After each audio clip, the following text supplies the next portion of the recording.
La famille, quand le président Macron nous rappelait qu'en Ukraine, il n'existe ni mercenaires, ni soldats, ni troupes françaises, et que BFM TV et LCI nous assuraient qu'il n'y a aucun Français en Ukraine, je me suis toujours demandé s'ils voyaient les vidéos et images qui circulent sur Internet comme nous. Ceux qui croient encore, en 2024, que l'Ukraine tient tête à la Russie sans le soutien des pays européens ou de l'OTAN, se trompent. Il y a eu des mercenaires français ou des soldats français déguisés, je ne sais même pas comment les qualifier, et beaucoup d'entre eux sont morts en Ukraine. 40 pays combattent un seul en Ukraine. Et ce pays qui a réussi à vous désarmer, à vider vos stocks d'armes. La Russie tire 1000 fois plus d'obus que tous les pays de l'OTAN réunis. Je l'avais dit il y a plus d'un an ici, après une longue observation, mais on m'a pris pour un fou, un amoureux de la Russie, un propagandiste, un pro-russe. Vous voulez embrasser la fiction en ignorant la réalité et la vérité parce qu'elles sont brutales pour votre cerveau. Le président Emmanuel Macron envoie des soldats déguisés ou des mercenaires. Les États-Unis le font. Et tous les pays de l'OTAN le font aussi.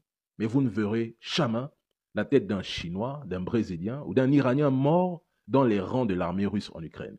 Et c'est là toute la grande différence. La Russie à elle seule vous tient en laisse, vous suffoquez, vous pleurez la hausse des prix et la chute du niveau de vie.